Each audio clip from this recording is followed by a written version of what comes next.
résoudre dans R ln de valeur absolue de 1 demi plus ins est égal à ln de valeur absolue de ins.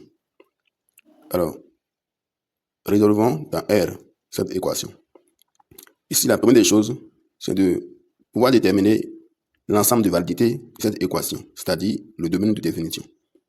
Donc, soit D, le domaine de définition de cette équation. Alors, quelle est la condition ou quelles sont les conditions pour que cette équation existe? Maintenant, pour que cette équation existe, il faut que la valeur absolue de ins, c'est-à-dire le contenu de ln, soit supérieur à 0, et aussi valeur absolue de 1 demi plus ins soit aussi supérieur à 0. Ça, c'est les deux conditions pour que cette équation existe. Maintenant, quand est-ce que la valeur absolue de ins doit être supérieure à 0? Si on devrait avoir valeur absolue de ins supérieure à 0, donc il faut que le ins soit différent de 0. Donc, valeur absolue de ins supérieure à 0 équivaut à dire que ins doit être toujours différent de 0. Aussi, quand on prend valeur absolue de 1 demi plus ins supérieur à 0, donc il faut que 1 demi plus ins soit aussi différent de 0. Donc ici, on va tirer le ins qui va donner moins 1 demi. Donc, l'ensemble de définition de cette équation, ça fait R privé de moins demi et 0. On peut écrire sous forme de l'intervalle. Donc ça fait D égale à moins l'infini ouvert à moins 1 demi ouvert à union.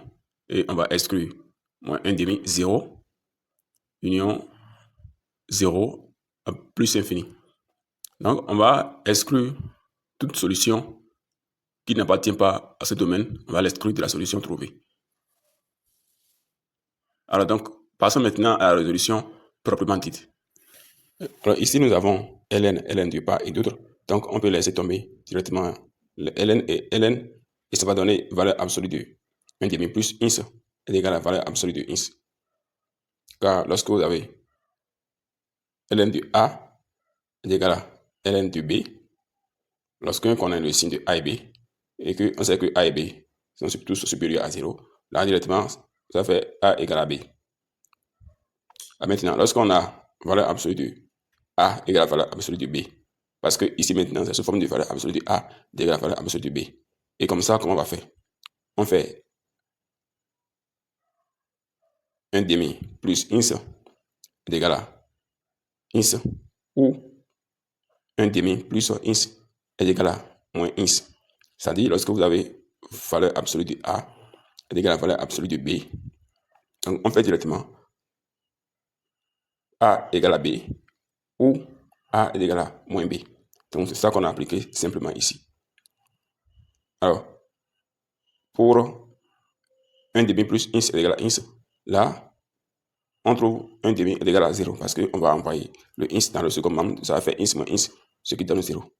Alors donc ça c'est impossible parce que 1 demi ne peut pas être égal à 0.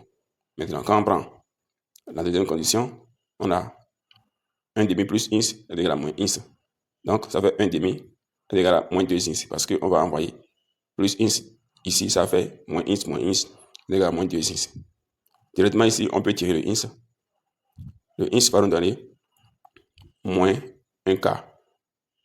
Alors maintenant, on va vérifier si moins 1 quart appartient à ce domaine de validité. Oui, on sait que le moins 1 quart est entre moins l'infini et moins 1 demi. Donc, c'est une solution validée. Donc, soit SR, l'ensemble, solution de cette équation, avec l'ensemble